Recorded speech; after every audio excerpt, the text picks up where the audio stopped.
Isang galactical army na kilala bilang mga Necromonger ang nagkampanya sa buong cosmos patungo sa promised land ng bagong mundo ng kadiliman na tinatawag na Underverse. Pinangungunahan sila ni Lord Marshall na dumating na mas malakas pagkatapos bumalik sa Underverse. Ang mga Necromonger ay naninira at nananalakay at naghahasik ng kalituhan sa buong universo. Sa UV System Planet 6, tumatakbo si Riddick patungo sa mga mersenaryo na pinamumunuan ni Tooms. Dinala sila ni Riddick sa yungib at isa-isa silang pinatay sa dilim. Nang matalo ang mga Allosaurus ni Tooms, tinanong ni Riddick si Tooms kung sino ang umupa sa kanya. Sinabi ni Tooms na siya ay inupahan ng hindi nagpapakilala ngunit idinagdag na siya ay inupahan mula sa planetang Hellion Prime. Itinapon ni Riddick si Tooms at pinalipad ang spaceship pabalik sa Hellion Prime.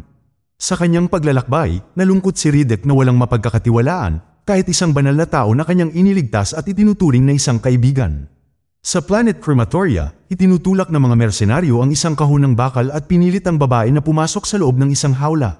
Sinubukan ng babae na lumaban ngunit sa kalaunan ay pumasok. Siya ay sumisigaw sa pagkabigo sa mga umuungol na hayop sa iba pang mga hawla. Sa kanyang pagtulog, nakita ni Riddick ang isang pangitay ng isang babae na nagsasabing malapit na niyang maalala ang nangyari sa Furia. Nagising siya ng huminigang spaceship dahil tumunog ang alarma nito. Ang isa pang spaceship ay nagsabi sa kanya na sundan siya para sa inspection sa seguridad, ngunit nilabanan siya ni Riddick at nakatakas. Samantala, naglalakad si Imam sa kalye sa Hellion Prime at nakita niya ang pagkabalisa ng mga tao sa nalalapit na pagdating ng mga Necromonger.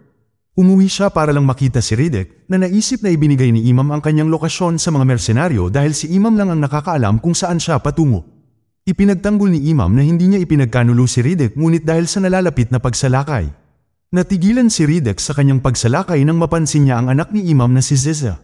Si Ziza ay nabighani kay Riddick dahil sa mga kwento ni Imam kung paano niya iniligtas ang kanyang buhay, ngunit ang kanyang ina, na si Legion, ay dinala siya sa ligtas na lugar. Pagkatapos ay tinanong ni Riddick si Imam kung sino ang naglagay ng bounty sa kanyang ulo. Nang maglaon, ibinahagi ni Imam ang kanyang mga alalahanin na ang universo sa kanilang paligid ay unti-unting bumabagsak at hindi na magtatagal ay susunod na ang Hellion Prime, ngunit hindi ito pinansin ni Riddick. Maya-maya, dumating ang mga nakahod na tao, kasama si Arian, ang sugo ng elemental race. Inamin niya na siya ang nag-set up ng bounty, na ginawa ito sa pag-asang tutulungan sila ni Riddick na labanan ang mga Necromonger. Isinalaysay ni Imam ang kwento ni Arian tungkol sa mga supling ng Furian na pinatay na nagpaalala sa kanya kay Riddick. Pagkatapos ay tinanong nila si Riddick tungkol sa kanyang pinanggalingan ngunit nag-ambala ng may mga gwardya na sumugod sa tarangkahan na hinahanap siya. Humingi si Imam ng tulong kay Riddick sa pakikipaglaban sa mga mananakop, ngunit tumanggi si Riddick. Aalis na sana siya nang akusahan siya ni Imam na iniwan ang isang batang babae sa kanyang kapalaran. Matapos hilahin si Imam at ang kanyang pamilya sa kanilang tahanan, pumasok ang mga gwardya at nakita si Riddick na nakatalikod sa kanila.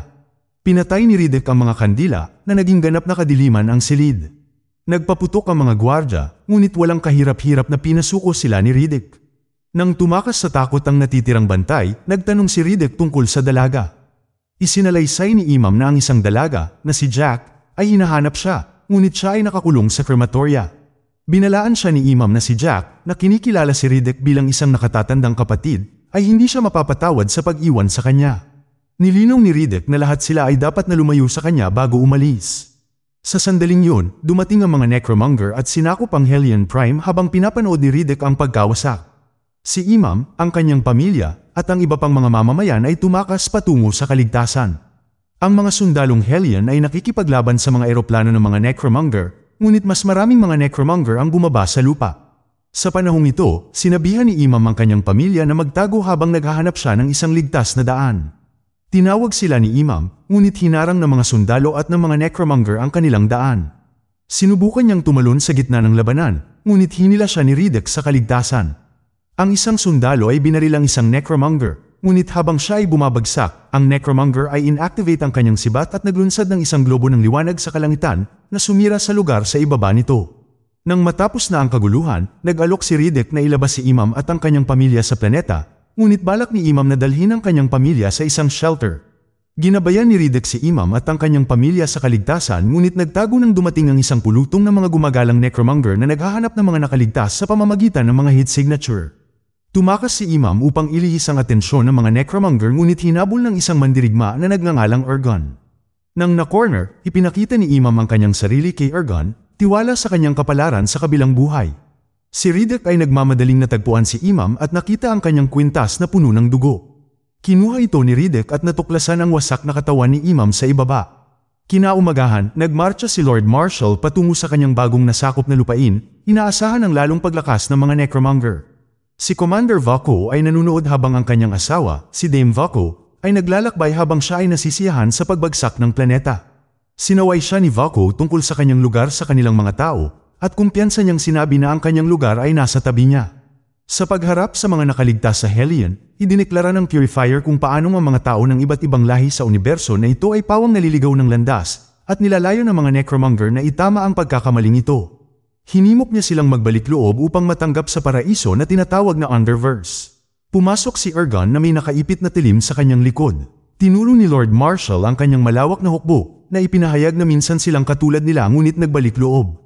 Tumanggi ang mga tao, kaya ibinahagi ng Purifier na minsan siya ay tumanggi ngunit nagbalik loob din at hinimok silang lumuhad para sa paglilinis.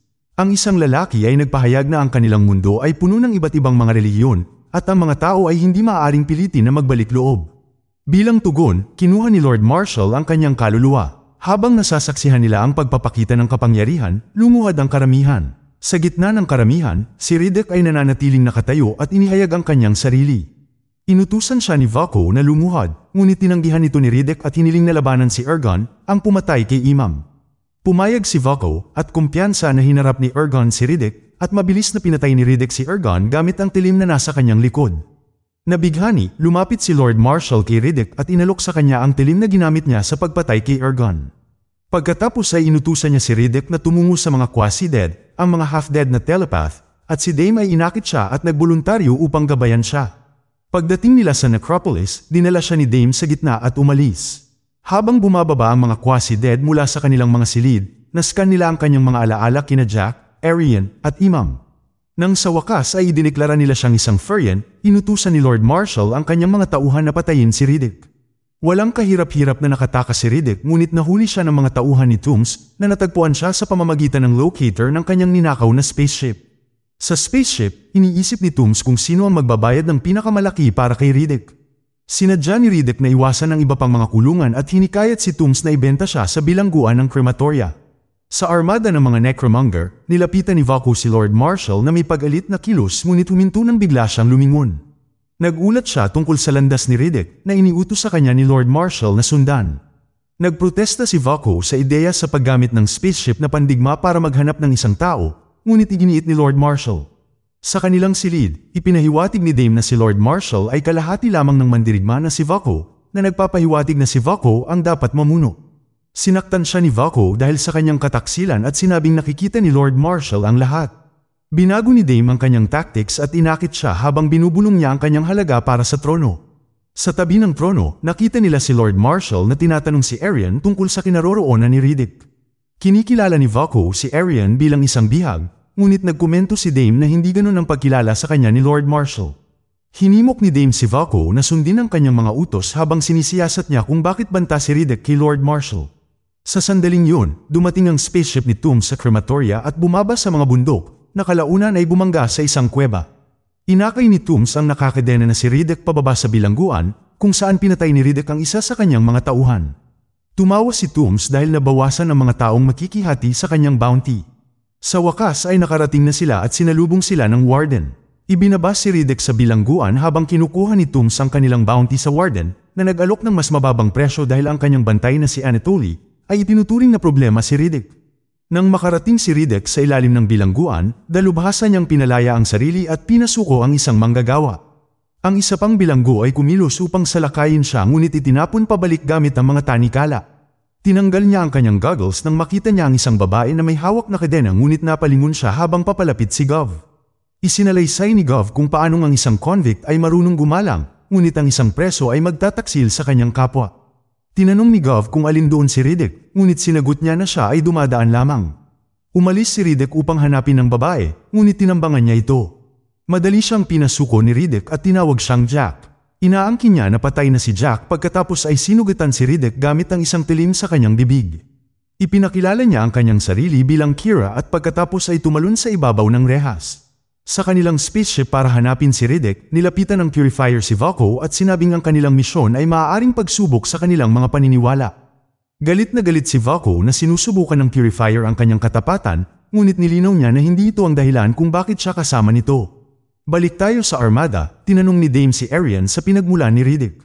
Inihayag ni Arian ang isang propesiya ng pagbagsak ng isang lalaking mandirigma sa isang lalaking Furian. Nang maglaon, ibinahagi ni Dame kay Vako ang tungkol sa paglipol ng isang mandirigma sa mga lalaking Furian upang maiwasan ang hula. Napagpasyahan nila na ang sinasabing mandirigma ay si Lord Marshall at si Riddick ang kanyang malaking banta. Inutusan ni Dame si Vako na patayin si Riddick upang patunayan ang kanyang katapatan at mabigyan ng pagkakataong mag-alsa. Umalis si Vako, hindi alam na narinig ng Purifier ang kanilang mga plano. Balik tayo sa krematorya, pinakawalan ng mga gwardya ang ilang umuungol na hayop at binalaan ni Gov si Riddick na huwag makipag-eye contact sa kanila. Ekspertong umiwas si Kira sa isang halimaw habang ang iba ay tumakas para sa kaligtasan na ikinulong ang kanilang sarili sa likod ng mga bakal na rehas. Ang ilang mga bilanggo na hindi nakapagtago ay inatake at pinatay. Nang may lumabas na halimaw mula sa likod ng mga talon, nakipag-eye contact si Riddick dito sa kabila ng babala na huwag gawin yon. Maya-maya, napansin ni Gov si Riddick na hinahaplos ang halimaw na parang alagang hayop. Di nagtagal, hinuli ng mga gwardya si Kira at tiningnan kung may mga nakatagong armas. Sinimulan siyang hawakan ng gwardya na nagkukumahog sa kanya, kaya lumaban si Kira, ngunit kalaunan ay nalampasan niya ang bilang. Lumitaw si Riddick, ngunit pinaalis siya ng mga gwardya. Isang bantay ang umatake at pinatay siya ni Riddick gamit ang isang tasa ng tsaa. Nang makita kung ano ang magagawa niya, tumakbo ang iba pang mga gwardya.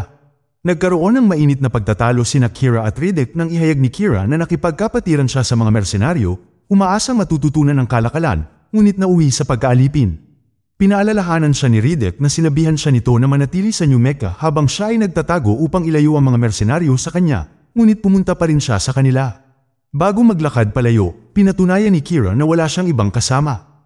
Pagkaraan ng ilang sandali, binuksan ng mga gwardya ang silid upang ipasok ang sariwang hangin sa loob at napansin ni Riddick.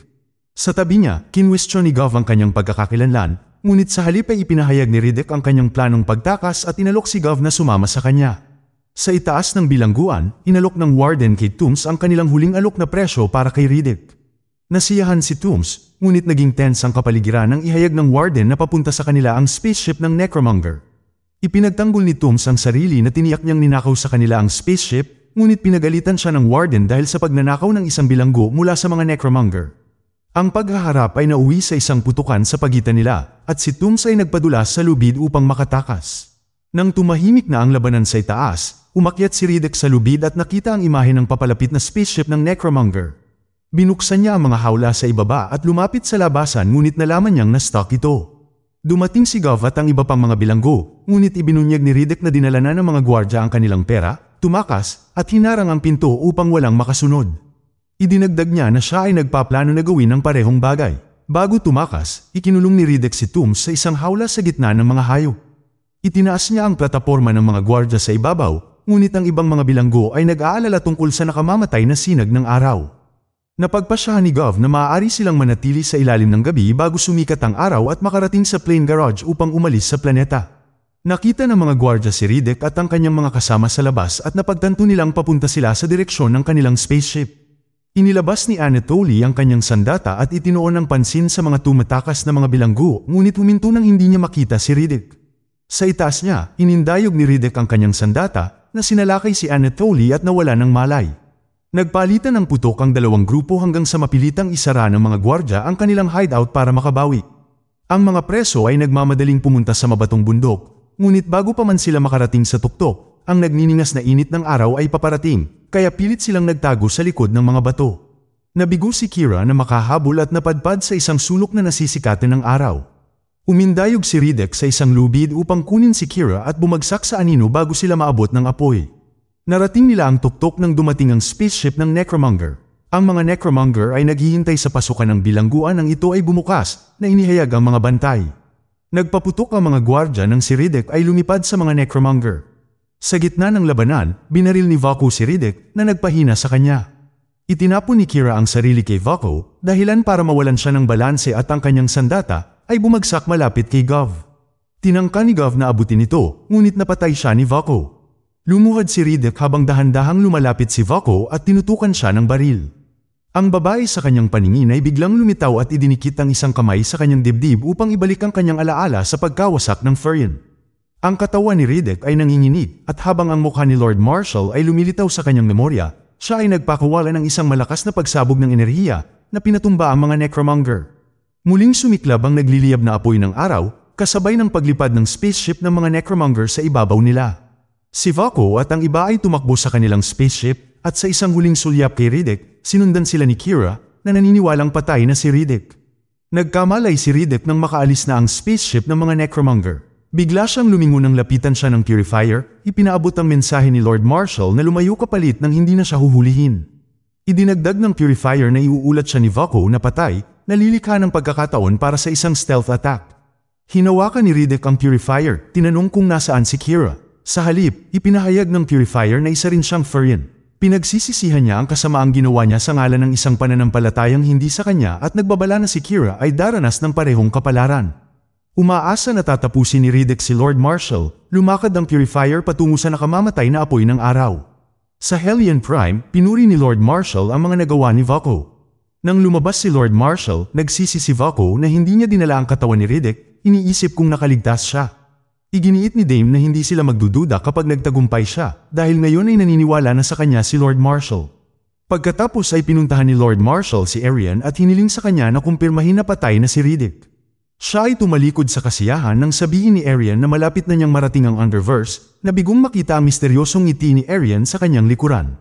Inutusan ni Lord Marshall ang kanyang hukbo na umalis sa planeta. Nakita ni Dame ang pag-alis ng armada nang may nakabangga sa kanya. Habang nagsasara ang kanilang spaceship, hinanap ni Dame ang karamihan at nakita ang lalaking may pilak na mata sa likod ng headgear. Si Dame ay nagulat kay Vako na si Riddick ay buhay pa at nasa kanilang spaceship, pinuna siya sa kanyang pagkabigo. Nang subukan ni Vako na alertuhan si Lord Marshall, iminungkahi ni Dame na hayaan si Riddick na lumikha ng pagkakataon para wakasan niya si Lord Marshall. Nang tumanggi si Vako na patayin ang kanyang pinuno, sinabi ni Dame na natatakot si Lord Marshall, kaya mahina siya.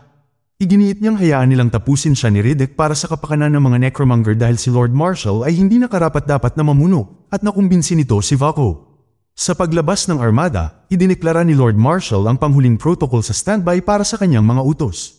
Sila June at ang iba pang nakaligtas sa Hellion Prime ay tumingala at nakakita ng asul na globo ng liwanag na lumunsad sa kalangitan. Sa loob ng spaceship, naramdaman ng isang necromonger ang presensya ni Riddick. Nang maglaon, dinala ang bangkay ng parehong necromonger kay Lord Marshall kung saan nakita nila ang kanyang huling pagkakita kay Riddick. Inutusan ni Lord Marshall si Commander Toll na hulihin siya. Inihanda ni Lord Marshall ang kanyang latigo habang ang mga necromonger ay nagtitipon sa paligid ng silid ng trono. Hinahanap ni Commander Toll ang spaceship habang si Riddick ay pumuslit sa silid ng Quasi-Dead.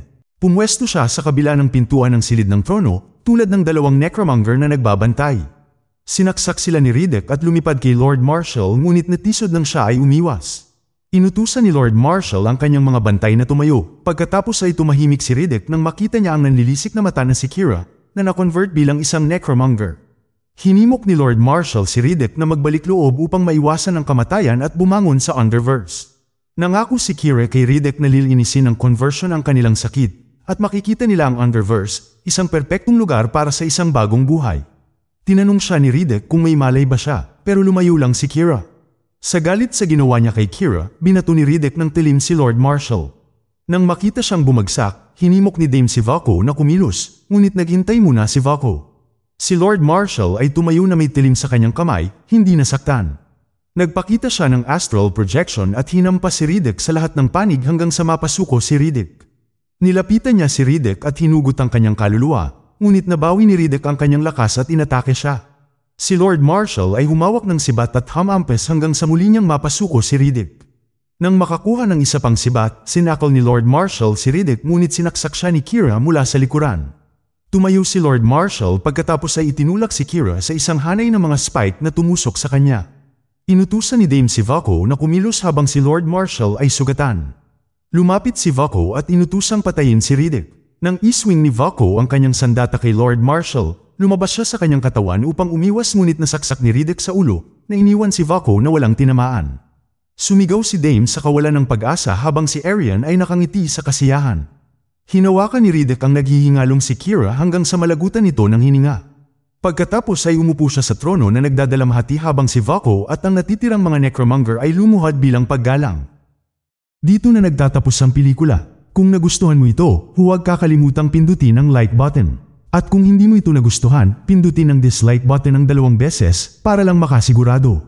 And as always, thank you for watching.